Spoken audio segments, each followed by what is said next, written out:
नितिन जी, आपने अभी संघ के जिन तपस्वी प्रचारकों का नाम लिया, मैं एक नाम और जोड़ता हूँ और एक पुरानी घटना जोड़ता हूँ। अब से 23 साल पहले हम लोग मिले थे। सुदर्शन जी सरसंघ चालक थे और अभी G20 हुआ है, जो बायोफ्यूल अलायंस हुआ, मुझे नितिन जी की याद आई, मुझे सुदर्शन जी की याद आई, मुझे उस जट्रोफा और IIT दिल्ली में जो स्वदेशी मेला हुआ था उसकी याद आई। अभी ये सुदर्शन जी ने मुझे दी हुई बात है। ये मैं बात चाहता हूं कि आप और मैं जानते हैं, मगर ये कहानी जो है, आज जो दुनिया बायोफ्यूल अलायंस की तरफ जा रही है, न्यू प्लांट तलाश रही है, आप उसकी कहानी बताएं। मुझे एक दिल में दर्द है कि सुदर्शन जी कहते थे कि इस देश का किसान ऊर्जा तैयार कर सकता है, इस देश का किसान पेट्रोल डीजल का पर्याय दे सकता है, और बहुत सी बातें। वो खुद इंजीनियर थे और मुझे जब इंटरेस्ट था तो मुझे बुलाते थे और 2-2 घंटे मुझे ये टेक्नोलॉजी पे समझाते थे कि ये हो सकता है, वो सकता, प्लास्टिक से क्रूड पेट्रोल वो हमारे यहाँ हुआ, उस सबको दिखाते थे। बाद में उस लाइन पर आपने बुरहानपुर में भाषण भी दिया, वहाँ हम साथ साथ थे। और बाद में क्या हुआ कि मैं सुदर्शन जी की इस बात को मैंने स्वीकार किया। प्रॉब्लम ये है कि आउट ऑफ बॉक्स आइडिया जब आप कहते हो तो अपने भी लोग उसको मानते नहीं, क्योंकि लोगों की लाइन होती है जो काम सीधे पद्धति से चल रहा है उसी को एक्सेप्ट करते। पेट्रोल और डीजल का पर्याय आएगा और इथेनॉल बनेगा। इथेनॉल का, मैं बीजेपी का प्रेसिडेंट था, diversification of agriculture towards energy and power, इतना बोलता था। मुझे हमारे बड़े बड़े नेता कहते, क्यों ये संभव है क्या, तुम क्यों बोलते हो, कहाँ होगा ये? मैं बोलता था ये होगा। अब प्रॉब्लम है कि आज लोगों को इस बात का विश्वास है कि ग्रीन हाइड्रोजन किसान बना सकता है, बायो इथेनॉल किसान बना सकता है। और उस दिन मुझे सुदर्शन जी की याद आई, जिस दिन टोयोटो की इनोवा गाड़ी 100% किसानों ने तैयार किए हुए बायो इथेनॉल पर जिस दिन लॉन्च हुई और 60% बिजली तैयार कर रही है और 40% इथेनॉल पर जा रही है, और उसका एवरेज के हिसाब से पेट्रोल का रेट 25 रुपये लीटर आता है। यानी कंज्यूमर का बेनिफिट, ग्रीन फ्यूल के कारण पोल्यूशन नहीं के बराबर, और देश का इंपोर्ट खत्म हो जाएगा और गांव गरीब मजदूर किसान का भला होगा। ये जो आइडिया उस समय थी। अब आपको और अच्छी बात बताता हूँ, सुदर्शन जी के लिए ये सही श्रद्धांजलि है कि अभी ब्राज़ील में हमारे एयरफोर्स ब्राज़ील का 22% इथेनॉल एयरफोर्स में फाइटर जेट में डाल रहा है।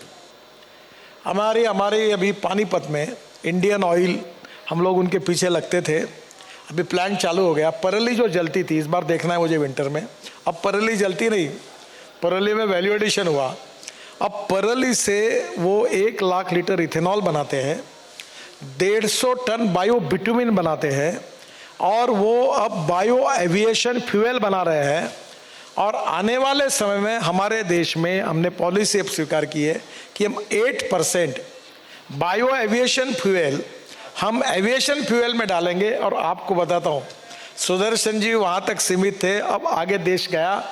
अब आने वाले 2 साल 3 साल के बाद कमर्शियल हवाई जहाज, फाइटर जेट, हेलीकॉप्टर किसानों ने तैयार किए हुए ईंधन पे चलेंगे। वो दिन अब दूर नहीं है। और आप ये स्वदेशी स्वावलंबन की सबसे बड़ी बात है कि 16 लाख करोड़ का इंपोर्ट है। मैं अभी, मुझे लोग पूछते हैं आप इलेक्ट्रिक बोल रहे हैं, हाइड्रोजन बोल रहे हैं, मिथेनॉल बोल रहे हैं, इथेनॉल बोल रहे हैं, बायो CNG, बायो LNG, सबको बोल रहे हैं, तो क्या होगा? मैंने बोला आप चिंता मत करो, आप सब में कितना भी दम होके आप करेंगे तो भी 16 लाख करोड़ का इंपोर्ट 5 साल में 25 लाख करोड़ का होगा। क्योंकि गाड़ियों की संख्या, ऑटोमोबाइल की ग्रोथ इतनी बड़ी हुई कि जब मैं मंत्री बना, ये मेरे पास ही डिपार्टमेंट है, तब 4.5 लाख करोड़ की इंडस्ट्री थी, आज 12.5 लाख करोड़ की हुई है। पहले हम 7वें नंबर पे थे। यही आत्मनिर्भर भारत है, यही हमारी इकोनॉमिक डेवलपमेंट है।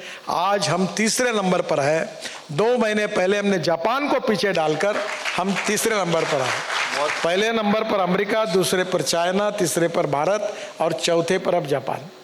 और आपको मैं बताता हूँ, ये नेशनलिस्ट होने के नाते हमारा ये उद्दिष्ट है और मैं ये मिशन के रूप में मानता हूँ। और आज ही मैं ऑटोमोबाइल के कंपनियों के साथ कार्यक्रम में गया था।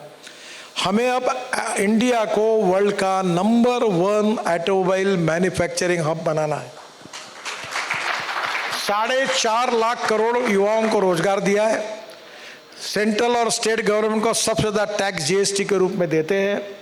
4.5 लाख करोड़ का हमारा एक्सपोर्ट है और आने वाले समय में हम वर्ल्ड के नंबर 1 बनेंगे और दुनिया के सभी car, scooters, truck, tractors Hindustan में बनेंगे और सब देशों में यहाँ से निर्यात होंगे। वो दिन अब दूर नहीं है। मैं मर्सिडीज लॉन्च की मैंने चाकन में, तो जर्मन से आए थे, उन्होंने कहा नितिन जी अभी हम लोग we are not going for petrol and diesel, 100% अब इलेक्ट्रिक पे जाएंगे।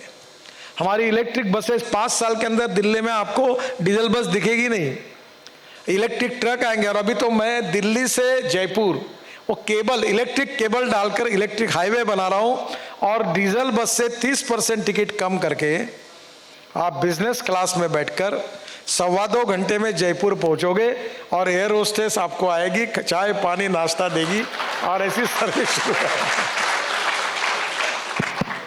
नितिन जी इतना आकर्षक तरीके से बताते हैं कि व्यक्ति बहुत कन्विंस हो जाता है।